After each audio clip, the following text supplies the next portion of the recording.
Hello, magandang araw sa inyong lahat. Hello po guys. At ito na po yung yung video ko po ng paggawa ko ng onion na oil at saka yung onion shampoo.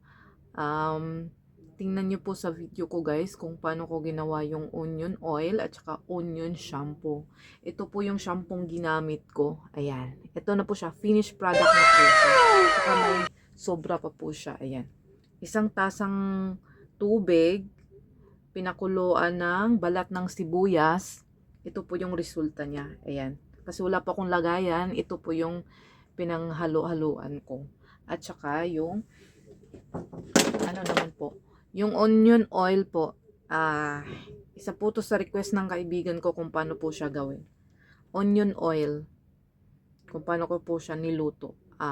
Ang gamit ko pong oil ay olive oil po yung gamitin nyo para gumawa kayo ng onion treatment or onion oil. Yun, simulan na po natin guys. Tara! Gabi po sa inyong lahat. For today's video, gagawa po tayo ng onion oil. Balatan po natin yung onion.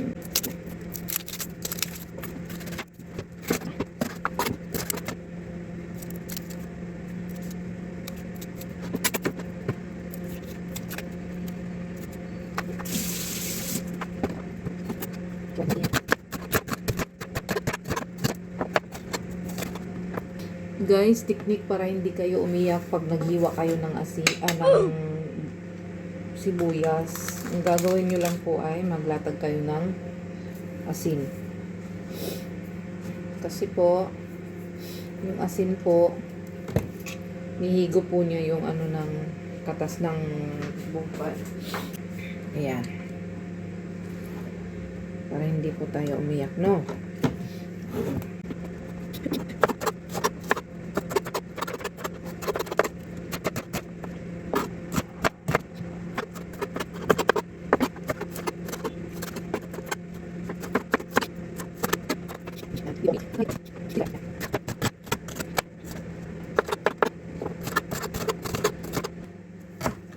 Hindi po ako umiiyak.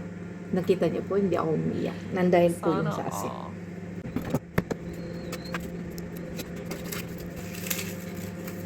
Ito, guys.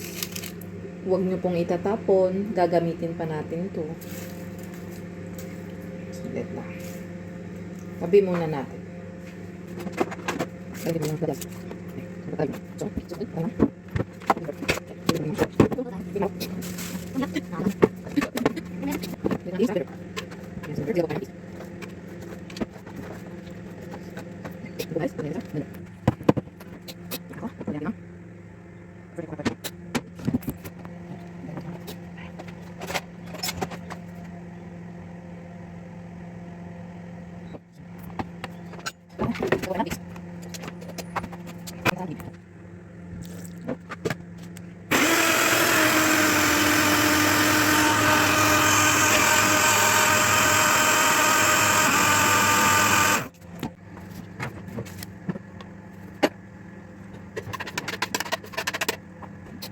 Natin siya ng olive oil, kahit anong olive oil, kahit ano lang po. Okay? Guys, tapos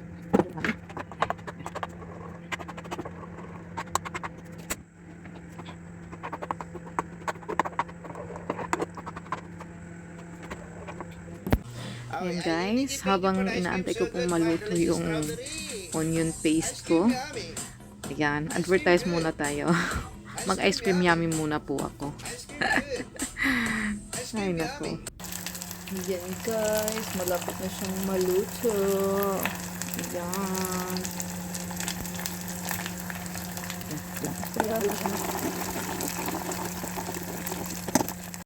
Guys, ito po yung balat ng sibuyas. Pagkukuluan po natin ng 30 minutes. Ayan. Ayan. At luto na po yung natin, yung onion paste. Ice cream yummy! Gago! Yung ano, palamigin po natin, tapos ilagay natin sa... Ihahalo natin siya sa shampoo natin, okay? So, ayan guys, natapos na po. Pagkatapos ng kulo, na-mix ko na po siya. Hindi ko po siya nakuna ng video nung sinalin ko po yung shampoo. Shampoo at saka yung ano po yan. Yung katas ng balat ng sibuyas. Ayan po guys, ito na po yung finished product ng ano. Kaya huwag niyo pong itapon yung balat ng sibuyas. Konti pa po siya. So, ito po dalawa. Ilagay ko na lang po siya dyan. Ganito, lessen na yung hair fall mo. Yeah, ayan. Ito, yung shampoo, pwede mo siya gamitin araw-araw.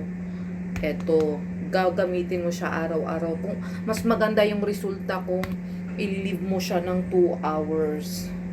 Okay? At, ayan, yung balat ng sibuyas. So hanggang dito na lang po guys. Salamat po sa panonood. Don't forget to like and share. Salamat po.